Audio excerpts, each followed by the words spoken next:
Hello, I'm Will Yeoman, CEO of Writing WA, and welcome to another episode of Pod Street, Writing WA's official podcast. And it's my great pleasure today to be speaking with Penny Thomas, who's a travel journalist at the West Australian, and indeed that's where we're recording today, in the West Australian studios, which is pretty exciting, my old home. Penny, welcome to Pod Street. Thank you. Thank you for having me. Now, it appears that you have got a lot on the horizon, but I wanted to go back first and ask you about your beginnings in travel, because although you've been working at the West for a little bit of time, you haven't necessarily always been working as a travel writer. And as with a lot of journalists who move into a new area, there's certainly a lot of the tricks of the trade to pick up along the way, and you're very fortunate in having as an editor Stephen Scarfield, who's one of the country's, indeed, if not the world's, most experienced and most awarded travel writer. So can you just tell us a little bit about your experience, your early experience as a travel writer? Yeah. So before I became a travel writer and part of the wonderful sort of team here, I was in a different team at Seven West Media. I was doing a lot of features, so new homes, real estate, Outdoor Explorer was one as well. And we sort of fell into a funny time when COVID hit a couple of years ago. And I was fortunately in a position where the travel team surprisingly needed another writer at that time, when you probably wouldn't think that would be the case when travel had sort of come to a screeching halt. But luckily for me, I was in the position and I put up my hand and said, I would like to be considered, and it all sort of worked out, which was great. And I guess you know how big Western Australia is, so there was a lot of ground to sort of cover, and it was a really nice starting point for me. Especially there was a few just initial familiars, which were just local trips, or even experiencing my hometown, which is Perth, which sort of threw me into the travel writing department and team, and I really got to change or see myself change as a writer.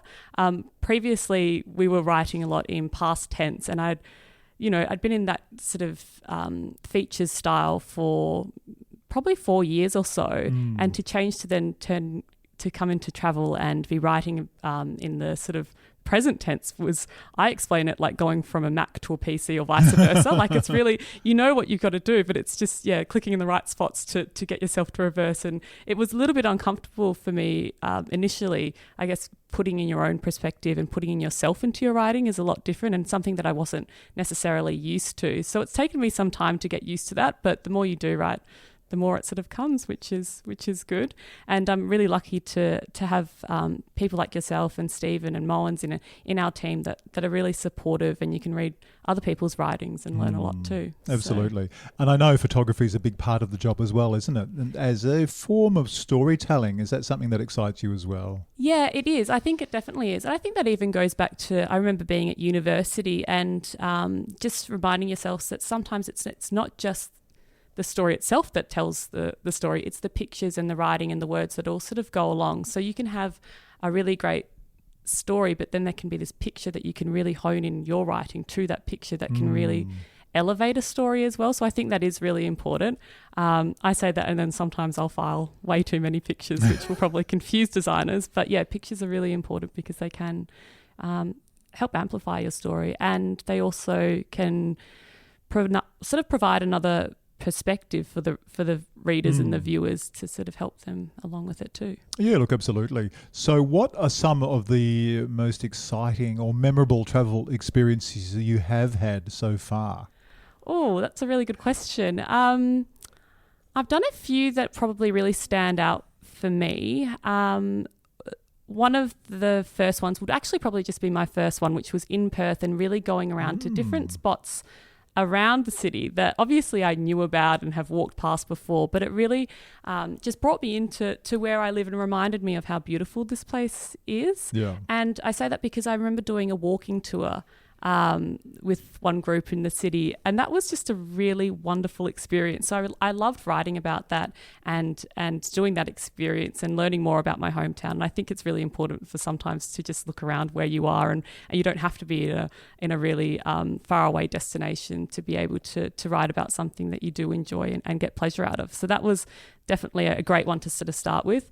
Another one that I really enjoyed was a health retreat that I did over in Queensland, sort of on the Queensland and New South Wales border. And I think I've spoken to you about this many times before, but it was an experience that I wasn't really sure about, but it really did help me just with, I think, personal things, but then also as a writing journey as well. You were given time to write, you were given time to think, you were fed really great food, and it was no alcohol, no nasties or anything like that. So it was almost like a writing retreat, wasn't it, in that respect? Yeah, but then there was also, you could do lots of physical activity. There were yoga classes. It was, really good for the mind, body and soul, which is always just good for the human, I think. Yes. So, that was another one that I really enjoyed.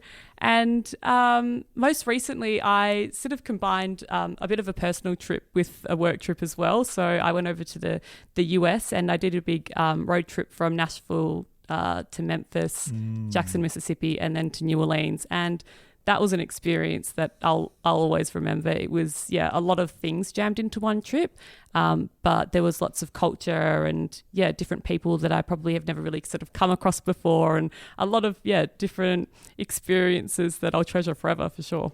And it's really interesting to me because we often think of the writer as being a solitary person who doesn't travel a lot, who just sits in their room writing away and really inhabiting the imagination rather than the real world. But when you think about travel writers, they're out there and they're traveling. And it seems so extraordinary to me that they're still able to bring back these wonderful stories and craft them. So I wanted to ask, what's your basic strategy? How much do you write and to what extent do you draft while you're there? And how much work do you do when you get back? Yeah, that's a really good question because it is hard to balance it all sometimes. First of all, I guess my main sort of structure is to go in and just be as open and naive as possible as well when I'm going into different situations. Try to talk to as many people because you never know. I think everybody has a story to tell. And you take lots of notes? Like on your phone definitely. On my phone, I'll get people's emails, things like that. If you're sort of speaking to them, even at a bar, people are always interested if you tell them that you're a journalist and you're a storyteller and they sort of will tell you, I've got a friend, and if you can give your details out to other people, you never know when that person might even call you, and it might be something completely irrelevant that you might never need, but then if you hold that in your back pocket, you've always got it. So I think just being open and talking to people is always a good thing, getting their details, getting photos with them as well so you can actually remember. And then, sometimes these are nights out that, you might have had a drink or two or something like that. So then it's just the next day, just remembering to remember what you were, where you were, who you saw, what you sort of spoke about. And it doesn't need to be a full story, but just jot down some notes about it because it might come in handy again. So I do like to do that. There's other times when I've been on different travel assignments that are usually with sort of bigger media personnel, and I will be recording different parts of the trips as well, just so, because you're often in a big group, then you can't really go off and do your own private interviews, but it's good to still get the sounds and the streetscapes of what's actually going on. So recording is a really good device that I find I like to use. And then photographs, of course, and even films these days, doing stories. A lot of video and so forth. Social media is great, actually, because you can do stories on your personal Instagram or Facebook, whatever, and then look back, and they sort of are a little combination of notes for you to use of course as well. They are. Yeah, and often you're writing different, tidbits and facts on your stories when you are delivering those, so it's almost like a little draft. Yeah, I mean, it's really interesting because one of the last stories I did for Stephen, which is relatively recently after I'd already left the West, was also one of the first times that I actually decided to use my phone and just make copious notes. I was just typing away with my thumbs the whole time, and everyone else in the group was looking at me and saying, "What are you doing there?" So I'm just taking notes. It was really interesting because hitherto I had just waited until I got back to my hotel, and then I would just sit down and try and recall everything that happened. And that was wonderful because it's great for your memory, and it's amazing what you get back. But having all these notes when I got back from the trip was, oh my God, it just made writing so easy. It was all there, and the detail was incredible. And I just felt like it just really changed the way I approached writing. Has that ever been the same for you? I mean, you mentioned some of your approaches now, but have you had those sudden insights where you find one technique works better than another? Yeah, I think it always does depend on the situation you're going into. Yes, as you mentioned, yes. And also how much research you do in the lead up to the destination you're going to. So sometimes you sort of know what the facts are, but a lot of the information that you didn't know and you didn't think that you would uncover, or there's a little story about someone in a small town who's done this amazing thing, you've got to write that down sort of in that moment so you can get their name, get that sort of date or whereabouts that situation was unfolding. And those are the details that are really important. But then it's also, again, making sure you've got the right contacts so you can go back if you say, look over your notes and you can't read what you've scribbled down or there's other things that you just need to fact check, just to never be afraid of going back to people and cross-checking. I think that's always really important. But yeah, I think there's actually a tool that I was recently using, which is, it's a bit off from what you were talking about just then, but it's a thing online called Raindrops, which is where you sort of can save all your bookmarks when you're looking into a topic. So I've started doing that with a lot of my trips now, just pasting in these bookmarks that all then go into a specific category, so I can go back and go, this is the stuff I was looking at, this is what I wanted to know. And for me, those sorts of using technology to help further your writing is something I'm interested in doing, and I always want to improve. So it's something I do look for. Oh, you're right. I mean, I'm glad you brought up technology because there are so many great tools for writers out there nowadays. And I know a lot of creative writers will use things like Scrivener, of course, to help them organise their work and so forth. But, talk about the tool you were just using. I like using things like Readwise, Heptabase, which are basically tools that you're able to save things, you're able to highlight things, extract the highlights, save them on different cards, move them around, save your recordings, your photographs. It's just incredible. I think it's really changed the way a lot of people approach writing, particularly travel. It's a godsend. Well, yeah, especially for us. And especially even just for me, I'm someone that has quite a busy brain. So if I'm not organised, it can sort of be all over my desktop. It can be a real mess. And then it sort of just creates more chaos for me. So the more I can try to be as organised as possible is the best. But yeah, it's a really fun and rewarding job, if I can say that. But it does sort of take time and practice to sort of hone the craft, I think. And I'm still learning every day. I was about to say, I guess one never stops learning. It's like any other form of writing. If you're serious about it and you want to improve, do you feel? How much do you feel your style has changed over the period you've been working in travel? Oh, immensely. I look back at some of the stuff that I've written before and I go, I wish I edited that more and I wish I did this more. But I'm learning to not be as hard on myself as well. I think you can become a bit of a perfectionist and go, that's not ready yet. Oh, I don't really want to file that because I don't know if I don't really want other people to read it. And then, you get great feedback and you go, what were you so stressed about? Like, that's so silly for you to just get inside your head like that. But I think that happens to a lot of people sometimes when push comes to shove and you've got to get something filed. So not being too hard on myself is a big one that I've had to just overcome. And I guess another thing would be, I just had something on the tip of my tongue about that, but I've lost it now. That's okay. We can keep moving. I was going to ask you, just in respect of what you just said, journalism is such a great thing, I think, for writers in as much as it forces you to work to a deadline. Because you're right, if say you've left your own devices and you're working on a novel, for example, you might just keep chipping away, and you'll probably feel like it's just never ready to send it off to the editor or whatever you're working with. And if you've got to file this by this afternoon, it doesn't matter what state it's in, it's got to be filed, doesn't it? You've got no choice. And as you say, you often find it's much better than you thought it was. Yeah. And just trusting the process. As long as you've got all the facts and the information that you need, then you should be okay. And you might get people to come back and have some queries, but that's never ever a criticism, I think. And you've got to be really aware that we're a big sort of team here, and that sounds like a big cliche, but when sub-editors are coming back to you to ask questions, they're only wanting to better the product as well, Absolutely. or to make sure that they understand it fully. And I think always just being open to that, those conversations and being aware of that, and never taking anything personally if you need to go and follow something up even when you're busy. Oh, absolutely. It's just part of the job here. Yeah. But I did remember that the other thing I was thinking of is I used to try to edit as I went, and that was just a trap to fall into, because it's so easy when everything is digital, isn't it? And sitting it's so there time consuming in Word or whatever you're using.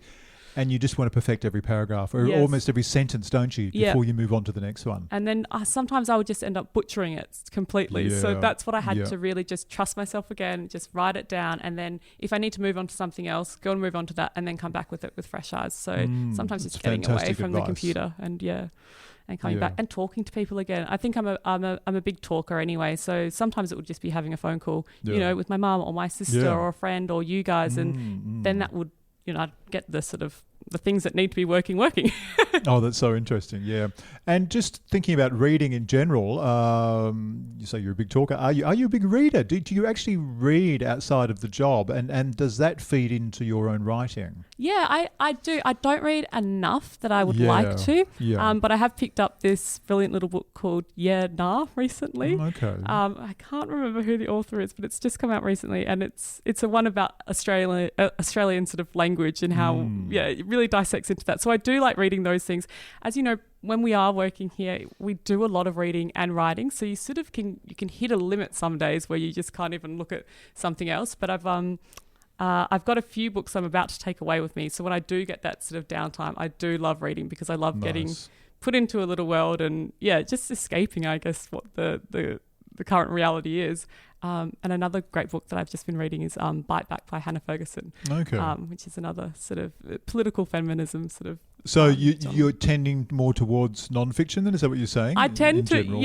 in general I do, but then, there's other books that I do sort of get into the more sort of fantasy sort of world, but it takes me a little while to sort of get through those books, if that makes sense. Yeah, it does. I mean, it's kind of interesting because apart from other great travel writers, I probably got the most out of fiction in terms of the way, the description, the way that they write lends itself to travel writing. Whereas if I'm reading non-fiction, well, I'm reading it because I'm interested in the topic, but I don't expect to get much out of it in terms of improving my own travel writing, for example. Yeah. And another genre I tend to sort of lean towards is like self-help for writers. Okay. So how to write short, those sorts of Absolutely. ones, all of those. So I really actually do enjoy that because even if it is in my downtime, I sort of feel like I'm benefiting myself. So, Totally.